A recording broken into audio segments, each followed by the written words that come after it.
On commence le Tech Talk, le live. Vous pouvez dire bonjour à YouTube autant que vous voulez. Faites-vous plaisir. On va commencer le Tech Talk dans 2 minutes. Je vais vous donner le programme le temps que YouTube vous dise bonjour. Le live vous dise bonjour. On va parler un petit peu de jeux vidéo par rapport à la Switch et par rapport à des nouveaux jeux par EA Games. On va parler d'Intel et de leur chipset avec processeur Intel et chipset GPU AMD, donc RX Vega. Donc Intel met ses chipsets combinés dans des NUC, donc des petits PC de bureau super compacts. Et il y a des tests là-dessus qui sont sortis avec des performances par rapport à ces nouveaux chipsets et tout, à ces nouvelles façons de faire, de coupler le processeur Intel avec un GPU AMD sur la même puce. Chose qu'on a parlé la semaine dernière. On va parler d'NVIDIA et des prochaines cartes graphiques, notamment leur prix, etc. Ensuite, on va parler de Ryzen 7 encore, comme la semaine dernière, sauf que cette fois-ci, c'est par rapport au Ryzen 7 et non au Ryzen 5. La semaine dernière, on avait des news par rapport au Ryzen 5 2500. Là, c'est des news par rapport au Ryzen 7 2700. Ensuite, on va parler de la gravure en 7 nanomètres par Samsung, des téléphones qui ont été dévoilés à la World, j'oublie à chaque fois le nom, au congrès mondial du smartphone, qui était à Barcelone la semaine dernière. Et ensuite, on va parler dans notre truc à la con, là, du clash entre Canal Plus et TF1. Voilà, voilà, voilà. Bon, maintenant que vous avez bien dit bonjour à YouTube, on va commencer par la première news. Et alors, là, vous n'avez rien, c'est normal, c'est normal. Paf, boum, tac, hop. MWC Mobile World Congress. Merci pour cette précision, j'avais complètement oublié le nom. Et on va commencer ce Tech Talk par des petites news de jeux vidéo qui vont parler tout d'abord de Monster Hunter World. Le son est vachement faible maintenant, bah écoutez, je vais l'augmenter un petit peu. Blablabla. Voilà. Voilà. Alors. Donc, Monster Hunter World, le jeu qui est sorti, je pense que c'était en début d'année, donc début février, qui est sorti sur PlayStation. Jeu développé par Capcom qui était très très très très attendu, un jeu qui paraît excellent, je vous avoue que j'ai vraiment envie d'y jouer, j'ai jamais joué à Monster Hunter. Vous allez certainement me jeter des pierres, me lyncher, c'est pas grave, je m'en fous. J'ai jamais joué parce que essentiellement j'avais pas les consoles pour jouer à Monster Hunter. Donc il est sorti sur 3DS je crois, etc. aussi. Bref, j'avais pas les consoles donc j'ai jamais joué, mais celui-là m'a extrêmement hypé, surtout que je savais qu'il sortait sur PC à la fin de l'année. Donc il va sortir sur PC en octobre ou novembre 2018. Donc potentiellement je vais peut-être le prendre sur PC, mais apparemment, un chef exécutif de chez PlayStation a essayé de dire à Capcom, laissez ma nouvelle équipe, parce que lui du coup cet ancien chef exécutif de chez PlayStation, travaille maintenant pour une autre boîte qui fait des portages de jeux vidéo, qui s'appelle Iron Galaxy Studio. Et en gros, il a écrit un petit mémo à Capcom. La team qui fait Monster Hunter leur a dit: on sait que porter des jeux, faire du portage de jeux, c'est quelque chose qui est très difficile, notamment sur Switch, notamment pour la Nintendo Switch, mais c'est exactement ce qu'on essaie de faire dans notre compagnie. Et du coup, essayez de genre, laissez-nous une chance et on ne vous décevra pas. En gros, il essaie de pousser Capcom à lui donner et à lui autoriser le portage pour Monster Hunter World pour qu'il soit sur Switch. Donc, si ça passe, il se pourrait que Monster Hunter World puisse sortir sur Switch et dispose d'un portage sur la console de Nintendo. Ce qui en soi serait Capcom, pas Capcom. Ouais, Capcom. Ce qui en soi serait une excellente chose. Et pour continuer avec les news de Switch, je ne sais pas lesquels d'entre vous possèdent la Switch ou lesquels d'entre vous sont des joueurs assidus de Diablo. Vous allez me dire, ah, Path of Exile c'est mieux, etc., etc. Bref, Diablo est quand même un excellent jeu également. Pour le coup, j'ai joué des heures et des heures et des heures à Diablo 2 et à Diablo 3. Je pense que j'ai peut-être eu 300, 400 heures sur Diablo 3. Depuis sa sortie, je m'y suis pas remis depuis longtemps, mais j'ai beaucoup joué à sa sortie. Et apparemment, ben, Blizzard a fait un petit teaser potentiellement du jeu qui sortirait sur Nintendo Switch également. Donc potentiellement avec tous les DLC, je pense. Enfin avec le DLC. Diablo 3 la version de base, avec Reaper of Soul, et je pense qu'il le sortirait également avec le pack du Nécromancien, histoire de faire un paquet avec tout. Et donc voilà. Donc ils ont teasé une petite vidéo de Diablo 3 sur Switch, expliquant que c'était dans les makings, que c'était en train de se faire, donc on pourrait potentiellement voir ça certainement fin 2018, potentiellement début 2019, ça serait pas mal. Et pourquoi pas Diablo X9? Lololol. Bref. Quelle blague de merde. Et on va continuer avec Battlefield 5. Et vous avez bien entendu, je vais essayer de changer. Battlefield 5, apparemment il semblerait que EA Games, ou plutôt DICE, parce que c'est DICE qui est en charge des jeux Battlefield, et bien que Battlefield 5 soit quasiment prêt à sortir à la fin de cette année déjà. Voilà. On n'avait aucune news par rapport au prochain jeu que ferait DICE, si ça allait être un autre Battlefield, si ça allait être une nouvelle licence, si ça allait être autre chose. Bah, il semblerait que ce soit un cinquième Battlefield et qui prendrait ses racines dans la Seconde Guerre mondiale. Donc on a eu un premier leak qui s'est passé au niveau de... Enfin, qui s'est passé. En gros, on a eu un leak de la version de développement, donc une dev build, donc qui est une version bêta, alpha, je ne sais même pas où ça en est dans leur jeu. Mais grosso modo, ça serait Seconde Guerre mondiale et on n'a pas encore de grosses news autres que celle-là. En espérant qu'EA Games ne fasse pas les mêmes merdes que sur Battlefront 2, c'est-à-dire avec toutes les microtransactions, tout le contenu payant si tu veux progresser, etc., etc., etc. Enfin, tout ce qui a fait polémique autour de Battlefront 2. J'espère que EA Games ne va pas faire les mêmes erreurs pour lesquelles ils se sont fait clairement lyncher et défoncer, même par Disney, sur la place publique, par tout le monde, même par Disney. Eh ben, espérons qu'ils ne referont pas ces erreurs et qu'ils proposeront un jeu qui soit cette fois-ci beaucoup plus proche, par exemple, de ce qu'ils ont fait avec Battlefield 3 ou avec Battlefield 1, Battlefield 4 même, ou Battlefield 1, qui étaient des très bons jeux. Et où il n'y avait pas trop ce côté genre tu payes pour pouvoir jouer, pour pouvoir gagner, pour avoir des meilleures armes. Bref. Donc, on va continuer encore avec... Bah, du coup, là, on va repasser sur du Intel.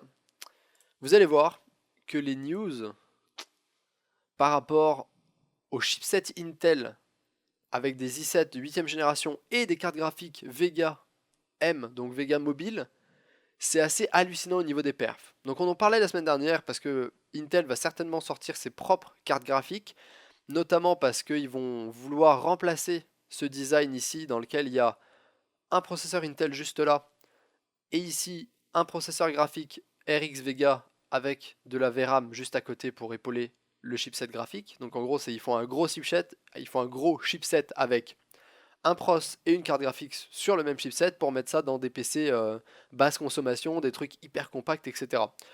Eh Renzo, si tu continues à dire CSGO, je te banne. C'est aussi simple que ça. Regarde, on va commencer par te bloquer temporairement. C'est parfait. Merci à moi. Faut quand même être son propre modérateur, hein, c'est compliqué. Hein. Donc, je disais, on en parlait la semaine dernière parce que Intel va certainement, très très certainement, il y a même un prototype qui est déjà lancé, proposer leur propre GPU pour ne pas être obligé d'utiliser les cartes graphiques, les chipsets graphiques de chez AMD, donc les RX Vega. Ils veulent mettre leur propre puce graphique sur ces chipsets. Donc c'est pour ça qu'Intel va certainement faire ses propres cartes graphiques. Mais là, du coup, c'est WCCF Tech qui a mis la main sur... Enfin, c'est pas eux qui ont mis la main, mais c'est qu'un mec a testé un PC avec cette puce-là. i7 8809G. Ouais, bien sûr, c'est un nom de code à dormir par terre. Parce que c'est pas les trucs pour les consommateurs lambda, pour les PC de bureau normaux. C'est comme les trucs pour PC portable qui ont des chiffres trop bizarres, qui sont des 8560U, etc., etc. Donc là, on est sur du 8809G. Donc c'est un processeur i7 Coffee Lake de dernière génération. Et avec, on a une RX Vega M. Vous pouvez voir un petit peu ici. Donc 4 cœurs, le 8805G. 4 cœurs, 8 fils de calcul. 3.1 GHz en base clock, 4 points en turbo, ça supporte la DDR4. Et en gros, la RX Vega M, elle a 20 compute unique, donc 20 unités de calcul, 1280 processeurs de flux, donc ce qui fait environ 1280 Q d'accord, ça fait la puissance d'une 1050 Ti je pense, un truc comme ça, 4 Go d'HBM2 pour épauler tout ça, et ça consomme 65 watts. Donc l'ensemble processeur plus carte graphique pseudo intégrée, ça consomme 65 watts. Sachant qu'il y a des modèles un petit peu plus évolués, qui font aussi 4 cœurs physiques, 8 cœurs logiques, mais qui ont une partie graphique un petit peu plus développée, donc avec plus d'unités de calcul. On passe de 20 à 24, de 1280 à 1536. Là, c'est cette version-là qui a été testée, je pense. C'est celle-là. Là, que je me trompe pas. Non, c'est la 9. Oh, c'est la version la plus haute, c'est celle-là, ici. Avec 1536 Stream Processing Unit. Et ça consomme 100 watts. Et ces chipsets, donc ces espèces de puces combinées, je voulais pas du tout ouvrir ça, sont implémentés dans des espèces de NUC, les NUC Intel, qui sont des tout petits PC hyper compacts qui sont genre gros comme ça, et qui du coup cherchent à être hyper puissants. Voilà, c'est des mini PC qui sont gros comme ça, c'est genre vraiment minuscule. Genre dessus vous avez un lecteur de carte, deux ports USB, un port USB-C, un port HDMI, et un peu plus de ports à l'arrière encore, deux ports Ethernet et tout. C'est genre un truc vraiment, vraiment, vraiment minuscule comme vous pouvez le voir. C'est genre hyper miniature, vous avez un peu de stockage, de la RAM dessus, hop, avec un petit système de refroidissement avec deux ventilos. Et ça, du coup, il y a eu des benchmarks qui ont été faits là-dessus. On va s'intéresser aux benchmarks en jeu, et je peux vous dire que c'est assez impressionnant. Rise of the Tomb Raider, DirectX 12, 52 FPS en moyenne sur la version standard, et si on overclock un petit peu la carte graphique et le processeur, on passe de 52 à 59, sachant que c'était en 1080p preset ultra comme vous pouvez le voir, et ils ont fait plein de tests sur différents jeux. Hop, Warhammer 2, DirectX 12. Bon, ça c'est un truc qui est hyper dépendant du pros. C'est un jeu qui est genre hyper gourmand, donc on est à 27 ou 30 FPS, ce qui est déjà vraiment pas mal. The Division, entre 40 et 50 FPS. For Honor, on est autour des 55 FPS à peu près. En 1440p sur For Honor, on est autour des 35-40 FPS, qui est aussi pas dégueu. Sur Assassin's Creed Origins, on est entre 35 et 40, sachant que c'est comme si vous aviez un APU, quoi. C'est genre un PC qui fait la taille, qui fait deux fois votre téléphone en largeur, quoi, et qui a juste un processeur avec un chipset graphique à côté, quoi. C'est même pas une carte graphique externe complètement dédiée. C'est un chipset graphique dédié, mais qui est genre collé sur la même puce que le pros, presque. Et tout ça restait potentiellement assez, je vais pas dire assez froid en fait, c'est assez chaud, mais c'est pas alarmant. C'est-à-dire que sur des jeux en max température, ça monte à 88 degrés, ce qui est quand même assez chaud, mais c'est pas des températures trop excessives. Et ça c'est en max. Genre en average, c'est dans les 73 FPS, 73 degrés. Sur d'autres jeux, alors ça c'était la température du CPU, bien évidemment. La température du GPU, quant à lui, restait un petit peu plus froide. On était autour des 53 degrés au max, donc ce qui est bien mieux que le CPU. Et au niveau de la consommation, ce qui est intéressant, c'est que ça consommait au max 150 watts. Donc 150 watts de consommation pour un petit PC qui vous fait tourner des jeux genre en 1080p ultra à 40-50 FPS quoi. Genre, et sachant qu'à mon avis, si vous passez en qualité graphique genre high ou moyenne, vous êtes à plus de 60 FPS. C'est le genre de truc, limite t'as envie d'acheter ça juste pour genre tu mets un PC, tu mets un écran à un endroit où t'es souvent, un deuxième écran à un endroit où tu vas, genre imagine tes parents sont divorcés, tu mets un écran chez ton père, tu mets un écran chez ta mère, clavier souris chez les deux, tu te balades avec ton petit NUC, c'est plus puissant limite qu'un PC portable, et ça se transporte aussi facilement parce que c'est juste une mini boîte. Puis tu te balades avec ça, et hop, tu le branches où t'en as besoin, et puis tu joues où t'en as besoin. Au niveau du prix, c'est une excellente question. Les trucs comme ça, j'ai pas de prix qui sont marqués sur l'article. Je vais aller chercher les prix. Bougez pas, parce que bon, c'est quand même assez intéressant. Donc, ça serait bien qu'on puisse voir les prix. Alors, je vais garder price. Pour vous donner une idée, pour vous donner une idée, regardez celui-là, qui est une ancienne génération, qui est une ancienne version, avec un i7 de 6ème génération, et seulement une puce graphique Iris Pro de chez Intel était à 600$. Donc je pense que les nouveaux doivent être aux alentours des 800-900$. Est-ce que sur cette fiche technique il y a les prix? Non, c'est bien dommage. Il n'y a pas les prix. C'est une excellente question, les prix. Ah, c'est bon. Ici, ici. La plus puissante coûterait 1000$. La plus puissante coûterait 1000$. Donc celle dont je viens de vous parler coûterait 1000$. Ce qui en soi fait un petit PC quoi. 800 000$. Ça fait cher. Ça fait un petit peu cher, c'est sûr. Par rapport à ce que tu pourrais faire avec un PC standard, de taille normale, ça fait un petit peu cher. Mais par contre, il faut avouer que niveau taille et prix, genre le rapport performance-taille est genre insane. C'est genre imbattable, c'est genre génial. C'est genre vu la taille du truc, c'est sûr que tu vas payer un peu plus cher que si tu faisais une tour complète, quoi, une tour de taille normale. Mais le truc le truc il est pas plus gros que cet appareil photo quoi, en volume quoi. C'est un truc de fou. C'est un truc de fou. Bref, on va continuer bien évidemment avec les cartes graphitos, les cartes graphiques de chez Nvidia, les GTX 2080 et leur prix. Donc il y a eu une première rumeur qui a été annoncée, qui est sortie sur le net, disant que les prochaines GTX 2080 de chez Nvidia pourraient coûter 1500 fucking dollars. Donc vous avez bien entendu, 1500 dollars au lancement. Sachant que toutes les générations de cartes avant, grosso modo les 780, les 980, les 1080, au lancement coûtaient environ je pense que c'était entre 599$, donc 600$ et 700$. Ça dépend des générations. Mais là, il y a une rumeur qui a dit genre, oh, les prix pourraient grimper jusqu'à 1500$.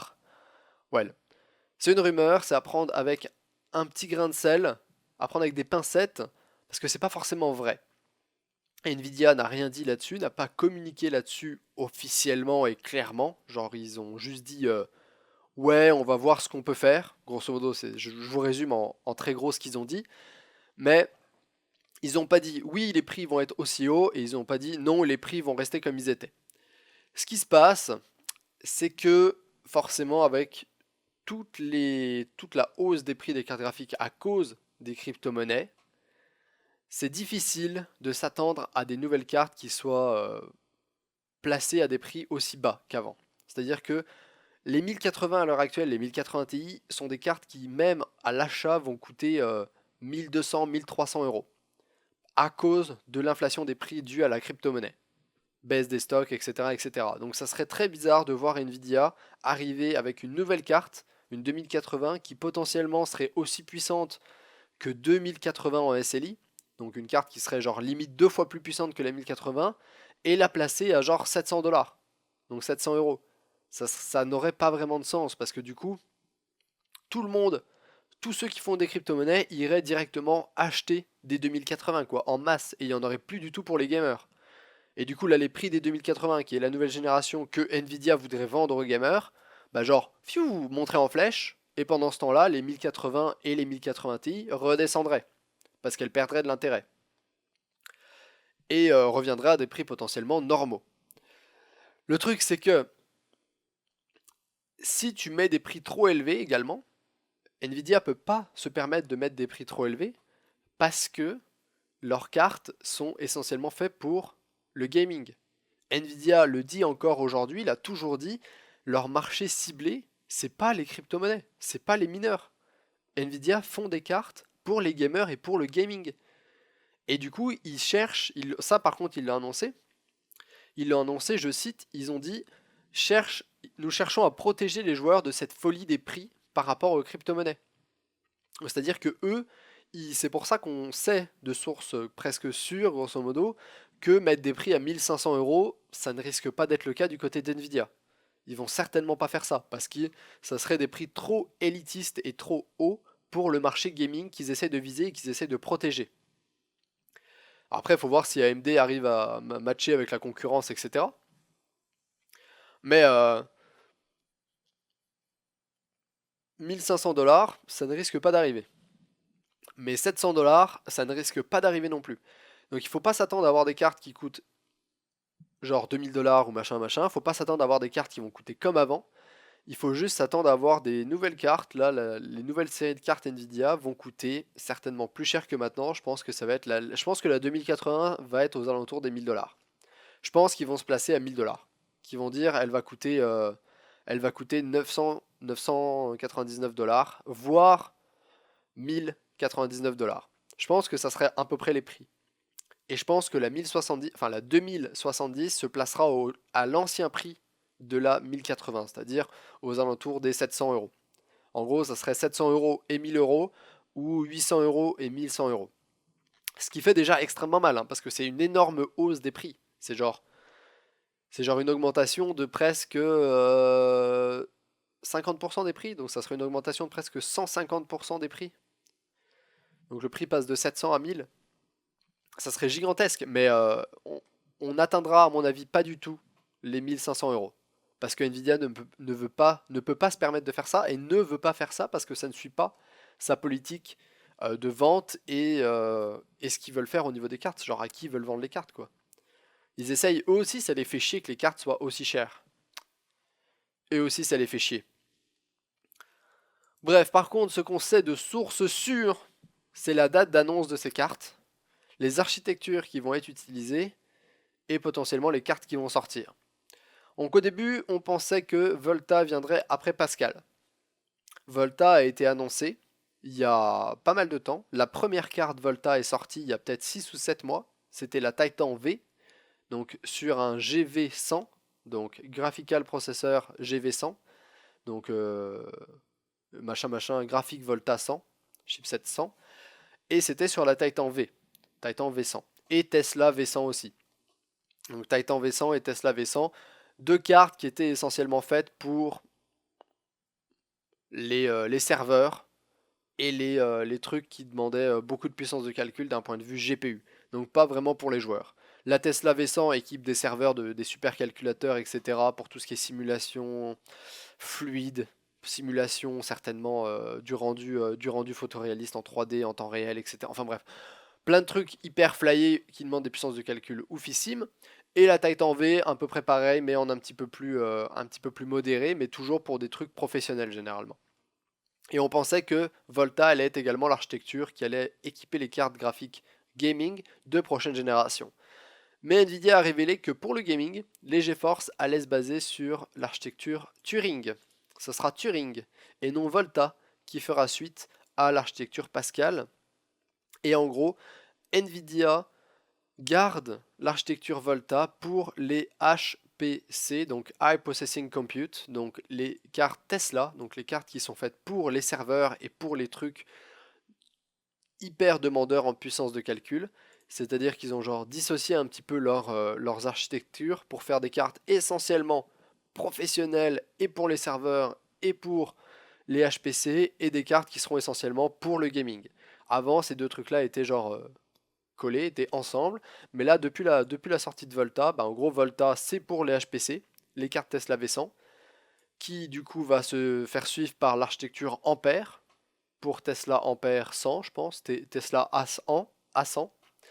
Et pour le côté gaming, ça sera Turing qui fera suite à Pascal, et non Volta. Et du coup, les 2080, les GTX 2080 et 2070 vont être des cartes basées sur l'architecture Turing, qui grosso modo, à mon avis, est une variante de l'architecture Volta ou l'architecture Ampère, c'est juste qu'ils veulent pas l'appeler pareil. Et elles vont être annoncées lors de la GTC, qui se tient, je pense, c'est en juillet, quelque chose comme ça. Tac, tac, tac, tac. Voilà. Ampère, ampère, ampère, tuc, tuc, tuc, tuc. Ampère va être révélé à la GTC, qui se passera le 26 au 29 mars 2018. Je regarde GTC 2018, GTC 2018, 26 au 29 mars. À San José. Donc c'est lors de cette conférence que Nvidia va certainement dévoiler sa nouvelle architecture Ampère, et dévoiler les nouvelles cartes professionnelles. Et c'est peut-être à ce moment-là qu'ils vont dévoiler les nouvelles cartes donc 2080 et 2070. Mais par contre, elles vont certainement pas sortir fin mars, mais vont certainement sortir potentiellement plutôt en juillet. Donc en gros, ce qui est sûr, c'est que cette fin de mois, Nvidia va annoncer des choses lors de la GTC. Donc Ampère, c'est sûr, pour les cartes professionnelles, et potentiellement il va annoncer la nouvelle architecture Turing pour les nouvelles cartes GTX 2080 et 2070. S'ils ne les annoncent pas maintenant, ils les annonceront lors du Computex à Taïwan, donc en juin. Mais dans tous les cas, il y a de fortes chances pour que ces nouvelles cartes de chez Nvidia, donc les 2080 et 2070, sortent en juillet. Voilà. La sortie quasiment officielle de ces cartes, ça va pas être juin, ça va être juillet. Qu'elles soient annoncées fin mars ou en juin, elles vont sortir en juillet et vous pourrez vous procurer déjà ces nouvelles cartes en juillet, quel que soit leur prix. Voilà. Voilà, voilà, voilà. Tout. On est 400 viewers, oh my god. Mon dieu. On va continuer avec les prochains processeurs de chez AMD, la deuxième génération des Ryzen. Ryzen 7 2700X. La semaine dernière, on a eu le droit à des premiers benchmarks sur le Ryzen 5 2600X, donc le prochain Ryzen 5 haut de gamme de la génération 2 de chez Ryzen. Cette fois-ci, on a le droit à des benchmarks sur le Ryzen 7 2700X. Encore une fois, on est sur du 8 cœurs, 16 fils de calcul, 3.7 GHz de base, qui peut aller jusqu'à 4.2 en boost avec la technologie XFR qui permet au processeur de s'overclocker tout seul en fonction de votre système de refroidissement. Je pense que c'est Extreme Frequency Range. Ouais, Extreme Frequency Range, c'est ça le XFR. Et du coup, on aurait des premiers. On n'a pas de premier benchmark. Oh, I am déçu. I am ultra déçu du cul. Je pensais qu'on allait avoir des benchmarks, mais apparemment non. On a juste un leak des spécifications. Je m'attendais à mieux. Je suis extrêmement déçu. Bref, donc du coup, les seules choses qu'on sait, c'est que ça sera 8 cœurs, 16 piles de calcul comme les Ryzen 7 actuels, mais qu'on aura des meilleures fréquences, qui seront à 3.7 de base et 4.2 en turbo clock. Et à part ça, qu'on aura également certainement gravé en 12 nanomètres, c'est sûr. Qu'on aura toujours 20 mégas de cache L2 plus L3. Et que ça sera aussi du 95 watts en consommation comme le Ryzen 7 1700 actuel. Et que ça va sortir en avril 2018. Voilà, voilà. Extended FE. Non, c'est Extended Frequency Range. En attendant, est-ce qu'on pourrait avoir un Ryzen 7 en version G? Je ne pense pas que ce soit dans les makings. Je pense pas que c'est prévu par AMD ça.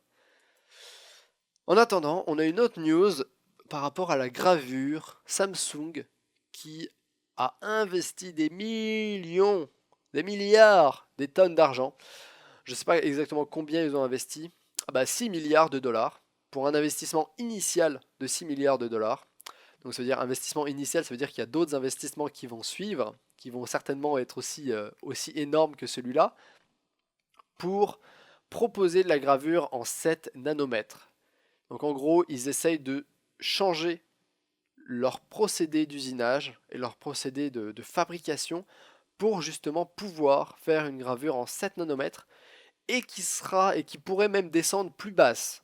Alors j'ai essayé de chercher un petit peu si c'était possible de descendre plus bas avec la nouvelle technologie qu'ils vont utiliser pour faire ces gravures, qui ça s'appelle de la lithographie EUV, donc de la lithographie à rayon, enfin de la lithographie à rayon ultraviolet extrême ou extreme ultraviolet lithographie.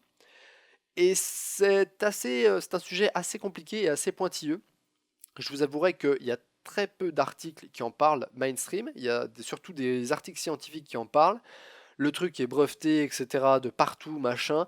C'est très dur d'avoir des informations qui ne soient pas vraiment trop touffues et trop compliquées, parce que je vous avouerai que même moi j'ai eu du mal à comprendre comment ça marchait euh, à l'heure actuelle, parce qu'il n'y a pas pléthore d'articles. Mais selon les dires de Samsung, cette gravure, enfin ce nouveau procédé technologique permettrait de faire de la gravure donc en 7 nanomètres, mais à terme pourrait permettre de la gravure qui pourrait descendre jusqu'à 1 nanomètre. Donc ça serait juste oufissime, parce que là, on bypass totalement certaines lois de la physique. Enfin, c'est pas on les bypass, je pense que justement, je sais pas exactement comment ça marche, mais ça permettrait de genre complètement dépasser la limite théorique qui dit genre en dessous de 7 ou de 5 nanomètres, on peut plus graver. Sauf si on augmente la taille du coup de nos trucs, de nos chipsets, et du coup nos chipsets deviennent plus gros, et du coup ça nous permet de graver en plus, enfin de mettre plus de trucs quoi. Genre tu graves dans la même, tu graves en 7 nanomètres, mais du coup tu augmentes la taille de ton chipset pour avoir plus de puissance, plutôt que de garder la même taille et diminuer ta vitesse et diminuer ta finesse de gravure. Sauf que si tu augmentes la taille, du coup tu as un truc qui est plus gros, qui consomme plus généralement, etc. etc.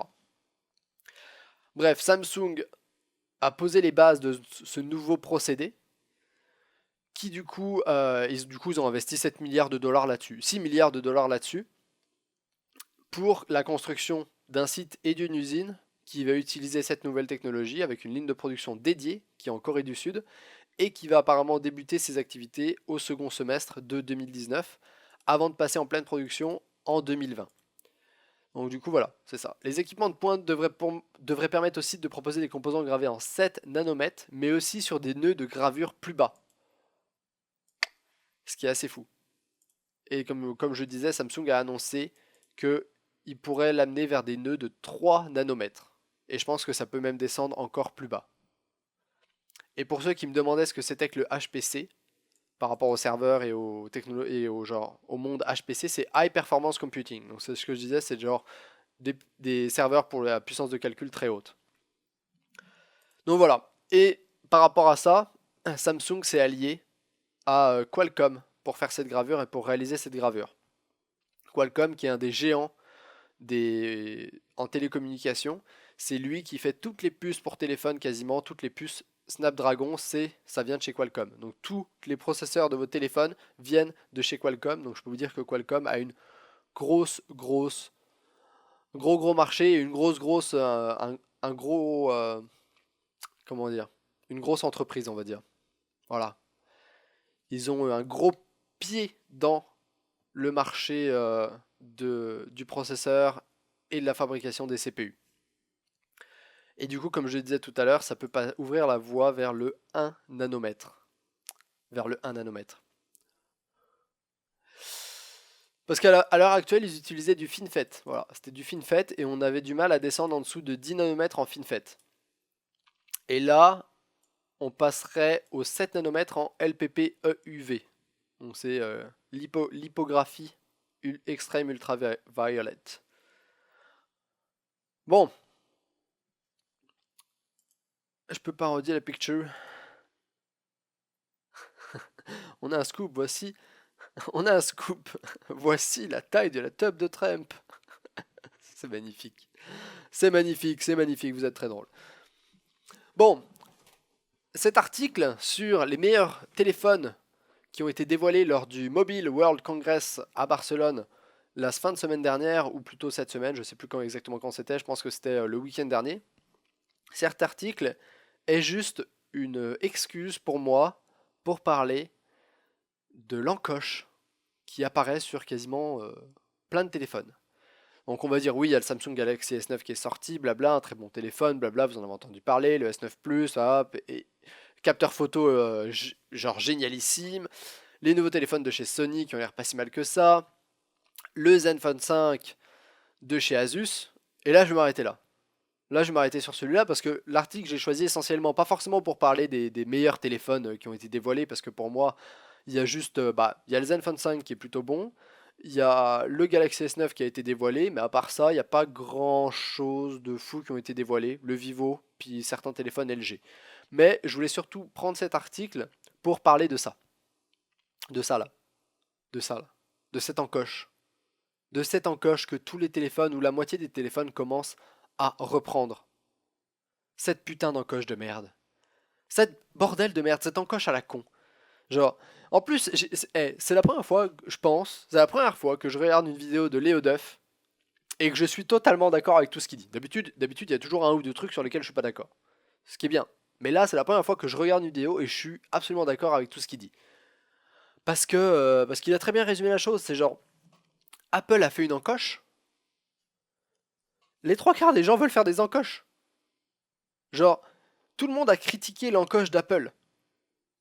Oui, Apple pouvait pas faire différemment. Très certainement, c'était la meilleure solution qu'ils avaient pour essayer de faire du borderless, tout en gardant la multitude de capteurs qu'ils voulaient mettre en haut de ce téléphone-là. Donc, certainement, l'encoche, c'était le truc le mieux qu'ils pouvaient faire par rapport à comment ils voulaient faire et ce qu'ils voulaient faire. Certainement. Plutôt que de faire un écran qui s'arrêtait juste en haut et puis laisser une bordure noire en haut, ils se sont dit on va essayer d'utiliser les bordures de l'écran, de réduire au maximum l'encoche qu'on a, puis faire afficher des trucs sur les côtés. C'est bien. Enfin, c'est bien. Genre, ils ont été critiqués parce que cette encoche est dégueulasse et tout, mais genre, elle a une fonctionnalité, genre, elle est utile, elle a une raison d'exister, cette putain d'encoche. Genre, il y a plein de trucs à l'intérieur. Genre, il y a plein de trucs, il y a plein de capteurs qui sont utiles aux fonctionnalités du téléphone. Donc, elle a un but. Là, les gens commencent à reprendre cette putain d'encoche juste parce que c'est une encoche. Juste parce que sur l'iPhone X, c'est une encoche. Genre, par exemple, il en parle aussi, le Essential Phone de chez Essential. Donc, lui aussi a une encoche, mais une encoche qui est minuscule, qui est genre minuscule. C'est juste parce que, du coup, ils ont fait un écran borderless sur toute la façade, quasiment, sauf en bas où il y a une petite barre noire. Et en haut, du coup, il fallait juste mettre la caméra frontale, donc ils ont fait une mini encoche pour la caméra frontale. Mais c'est genre une encoche qui fait genre 3 mm de large, quoi. C'est genre l'encoche la plus petite qu'ils pouvaient, juste parce que le seul truc qu'ils voulaient mettre à l'avant, c'était la caméra frontale. Et là, c'était bien aussi. C'était genre, cette encoche n'est pas là inutilement. C'est genre, c'est juste la place pour la caméra frontale. Et vous utilisez le reste de l'écran sur toute la façade du téléphone. Là, il y a le Zenfone 5 qui met une encoche. Pourquoi pourquoi tu changes pas ton design sinon, genre, pourquoi tu fais pas autre chose? Pourquoi tu copies forcément un truc alors que toi, t'en as aucune utilité? Parce que le seul truc que tu mets, c'est genre un speaker, et je sais même pas si c'est un speaker en plus, un speaker et un appareil photo. Genre, t'aurais pu la faire encore plus petite. C'est pareil, je pense qu'il y a LG qui a fait ça aussi. Et il y a aussi le OnePlus 5, je pense, qui fait ça.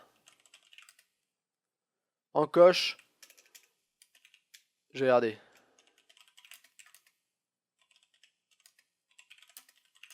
Je vais regarder un petit peu, je cherche vite fait. OnePlus 6, excusez-moi, qui fait ça. Le potentiellement OnePlus 6 qui fait ça.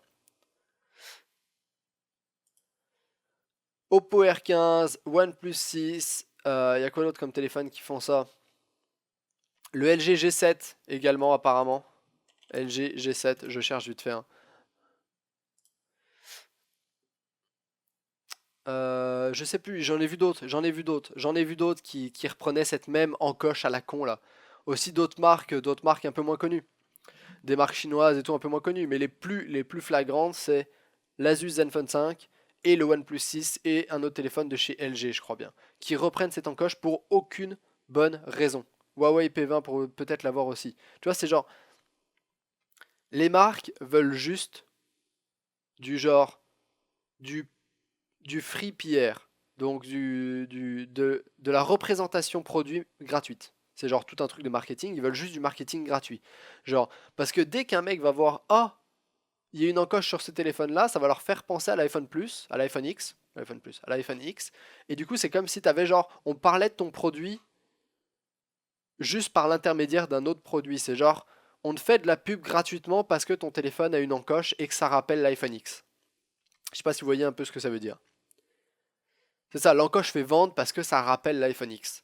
Et c'est genre, on se base sur ce principe-là pour mettre une encoche. Même si notre encoche ne sert à rien, qu'elle a aucune fonctionnalité, que genre, nous, on a deux capteurs à mettre dedans, mais du coup, on fait une encoche quand même qui fait les trois quarts de l'écran, ou la moitié de l'écran, puis on fait dépasser notre téléphone, juste parce que notre téléphone va ressembler à l'iPhone X, il va se vendre mieux, parce que l'image d'Apple dans la tête des gens, c'est une image de qualité et de marque, et du coup, ils vont genre se dire, ah, c'est un téléphone qui reprend les mêmes trucs qu'Apple, du coup, c'est un téléphone qui est bien, du coup, j'achète. Représentation produit gratuite. Free PR. Free PR. Voilà. Voilà. Donc je voulais parler de ça parce que je trouve que c'est totalement stupide de faire ça. Totalement stupide. C'est ça. L'encoche n'est pas forcément gênante, comme tu le dis, Kylian. Moi, perso, je trouve que c'est un design, on s'y fait, tu vois. On s'y fait au fait qu'il y ait une encoche. Le truc, c'est que pourquoi copier alors que tu pourrais faire autre chose? Enfin, genre, C'est stupide. C'est stupide. Bon, en attendant, l'autre news concerne le patch. Ouais, ce que j'ai, voilà. Le patch dont on a parlé la semaine dernière, qui allait être proposé par Intel, sur Intel lequel, j'arrive plus à parler. Le patch sur lequel Intel travaillait la semaine dernière pour résoudre encore le problème des failles Meltdown et Spectre. C'était surtout pour un patch pour Spectre cette fois-là. Et bien, ce patch-là va être déployé via des mises à jour Windows. Donc la KB 409.00007 Bond, James Bond. Bref, pour la False Creator Update de Windows 10. Donc c'est essentiellement pour les processeurs Skylake que sort ce patch pour cette faille. Donc ceux qui ont des processeurs Skylake, essayez de bien faire gaffe à bien faire cette mise à jour-ci, parce qu'elle résout quand même une faille assez énorme sur vos processeurs Intel. Voilà. Bien que cette faille est censée déjà être un petit peu comblée, ce correctif apporte quand même une sécurité en plus. Voilà. Et la dernière news, la toute dernière news qu'on a, concerne la petite guéguerre entre TF1 et Canal+, et également TF1 et d'autres choses.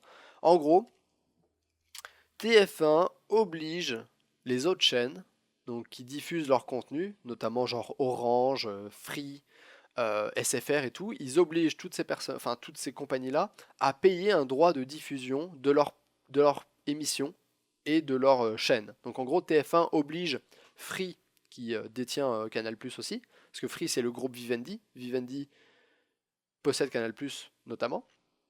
Donc Orange, Free, Bouygues, SFR doivent payer à TF1 le droit de diffuser leurs émissions, alors que TF1 est gratuit, enfin le bouquet TF1, genre la chaîne TF1 est gratuite pour la TNT, sur la TNT. Puis sur Internet aussi, TF1, tu peux le regarder gratuitement. Et du coup, ça a fait chier, essentiellement, ça a beaucoup fait chier Vivendi, donc Free, et puis même Orange et tout, ça les fait chier, parce que c'est pas 10 000 dollars qu'ils demandent un TF1, non, je crois que c'était genre de l'ordre de 20 millions. Je pense que c'était de l'ordre de 20 millions de 20 millions d'euros par an ou un truc comme ça pour pouvoir diffuser. Enfin, c'était un montant énorme. Et du coup, ça fait vraiment chier Canal, ça leur fait tellement chier, ça les fait tellement chier qu'ils ont décidé d'arrêter de diffuser les chaînes de TF1, enfin de la chaîne TF1. Quand TF1, branchez votre antenne, voilà, problème réglé, alors que c'est gratuit sur la TNT. Ouais, c'est ça, bah, c'est gratuit sur la TNT. Tu payes ta redevance TV, etc. Mais dans tous les cas, si tu as une télé, tu payes ta redevance TV, même si t'as pas, même si tu n'utilises pas la TNT. Ce qui veut dire que dans tous les cas, même si tu utilises ta box pour regarder la télé et que tu n'utilises pas la TNT, tu vas payer la redevance. Donc dans tous les cas, bref, tu payes ta redevance. Donc en gros, tu as accès gratuitement sur Internet et via la TNT à TF1, mais TF1 veut faire payer tous les groupes qui diffusent leur chaîne. Donc Orange, Free, etc. Et du coup, Canal+ s'est dit genre, ça nous casse les couilles. Notre contrat se finit le contrat se finit genre, je pense, pour Canal+, ça se finissait genre, il y a un moment. Mais grosso modo, ils ont essayé de négocier avec TF1. Et ils ont fait, fuck it, on n'arrive pas à s'entendre là-dessus, c'est mort, on coupe, on diffuse plus votre chaîne. Et c'est pareil pour Orange et Free qui vont suivre à mon avis cette même tendance. Parce que chez Free, le contrat entre TF1 et Free finit le 31 mars. Et Xavier Niels a dit genre, à mon avis, on va pas renouveler. Il a même applaudi la décision de Canal. Ouais, arrête de te lancer, connard. Il a même applaudi la décision de Canal. On fera la même chose, a indiqué Xavier Niels. Donc voilà. Parce que les demandes de TF1 sont trop gourmandes. Et Orange, il se pourrait également que Orange suive la même tendance. Et genre, je pense qu'ils ont même commencé à genre sortir des mages sur leur box pour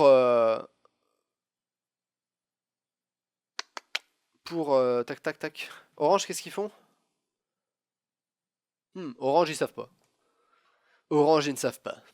Fleur rouge, ma grand-mère va péter un câble. Même si tu n'as pas la télé, ils vont mettre la redevance pour tout le monde, vu que tu peux regarder via internet ou ton téléphone. Ah, lol, la blague.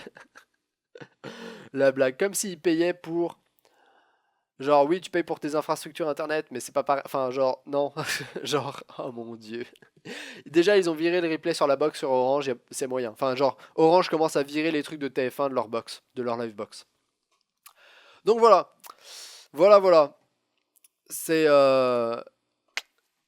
c'est à peu près tout pour cette semaine. J'espère que ça vous aura plu. N'hésitez pas à liker si vous avez liké, disliker si vous avez disliké. Laissez vos questions, remarques en commentaire pour ceux qui regardent en VD. Et comme d'habitude, moi je vous dis à ciao, bonsoir.